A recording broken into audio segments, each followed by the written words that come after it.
দর্শক, এই মুহূর্তে আমরা রয়েছি সিলেটের শ্রীমঙ্গলের নূরজাহান টি এস্টেটে। আমার পিছনে এই যে টিলাগুলি দেখতে পাচ্ছেন, এই প্রতিটা টিলাতেই রয়েছে চা বাগান, এবং এই টিলার মাঝখান দিয়ে এই সড়কটি চলে গিয়েছে। বিশেষ করে যারা পর্যটক, যারা এ সমস্ত স্থানে ঘুরতে আসে, তারা মূলত এই সড়ক ধরেই ঘুরে বেড়ায়।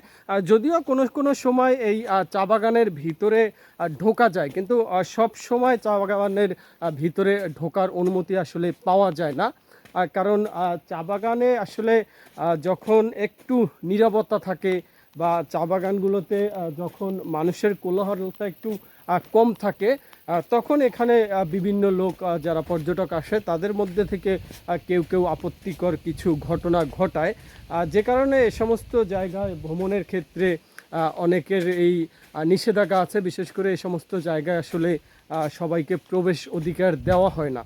একটা সময়ে এই নূরজাহান টি এস্টেটটি একেবারেই জনসাধারণের জন্য উন্মুক্ত ছিল, কিন্তু আস্তে আস্তে এই জায়গাটা একটু কঠোর হচ্ছে। বিশেষ করে কিছু কিছু মানুষ আছে যারা একটু সুবিধাভোগের জন্য বন্ধু বান্ধব নিয়ে ঘুরতে এসে এখানে অকারণ ঘটিয়ে ফেলে, যে কারণে কর্তৃপক্ষ এখন নূরজাহান টি এস্টেটে ঘোরার ক্ষেত্রে কিছুটা একটু মানে বাধ্যবাধকতার মধ্যে রাখে।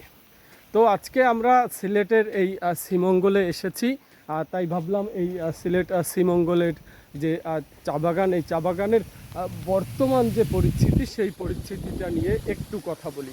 আমার পিছনে এই যে দেখতে পাচ্ছেন, একেবারে সারিবদ্ধভাবে চায়ের গাছগুলো, এবং এখানকার চায়ের খ্যাতি সারা বাংলাদেশ জুড়ে। বিশেষ করে শ্রীমঙ্গল হচ্ছে চায়ের রাজধানী খ্যাত, কারণ বাংলাদেশে যত চার বাগান রয়েছে তার সিংহভাগই হচ্ছে এই সিলেটের শ্রীমঙ্গল উপজেলায়, যে কারণে এ সমস্ত জায়গায় দর্শনার্থী বা পর্যটকের সংখ্যা সারা বছরই প্রচুর পরিমাণ থাকে।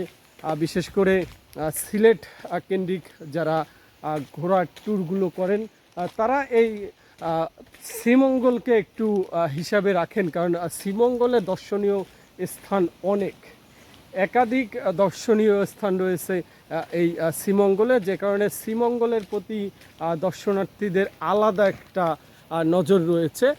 তো আমরাও তারই ধারাবাহিকতায় এই শ্রীমঙ্গল যে চায়ের বাগান, সেগুলো ভ্রমণ করতে এসেছি।